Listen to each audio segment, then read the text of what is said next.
పెద్దమ్మ, మొన్న వినాయక చవితికి గారెలు చేశారు కదా, అందులో ఎందుకని ఉల్లిపాయ వేయలేదు? ఓ అదా, ఈ డౌట్ నాకు కూడా చిన్నప్పుడు వచ్చింది. మా పెద్దవాళ్ళని అడిగితే నాకు కూడా చెప్పారు. అది నేను కూడా మీకు ఇప్పుడు చెప్తాను నేను. ఓకే. ఉల్లిపాయలు ఒకటి, వెల్లుల్లిపాయలు ఒకటి. మామూలుగా మనకి పండగలు చేసుకుంటూ ఉంటాము.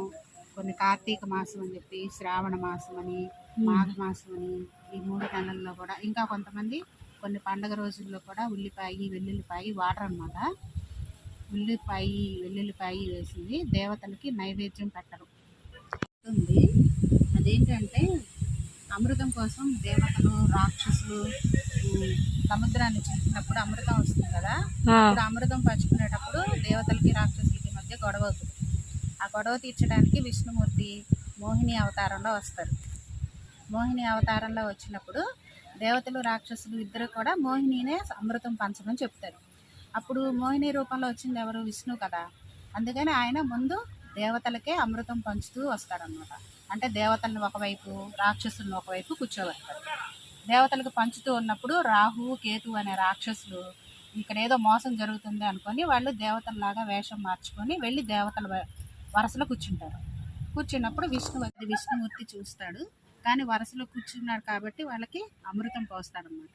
అమృతం పోసి కానీ వాళ్ళు తాగేటప్పుడు గొంతు దిగక ముందే చక్రాయుధం ఉంటుంది కదా విష్ణుమూర్తి దగ్గర, చక్రంతో ఖండించేస్తారు. రాహు కేతు ఇద్దరు తలలు తెగిపడతాయి. పడినప్పుడు 2 రక్తపు చుక్కలు భూమి మీద పడతాయి అన్నమాట. ఒక రక్తపు చుక్క నుంచి ఉల్లిపాయ, ఇంకో రక్తపు చుక్క నుంచి వెల్లుల్లిపాయ వస్తాయి అన్నమాట. ఆ 2 ఉల్లిపాయ వెల్లుల్లిపాయ రాక్షసుడి రక్తం నుంచి వచ్చినాయి కాబట్టి వాళ్ళకి అది తిన్న వాళ్ళకి తామస గుణాలు వస్తాయి.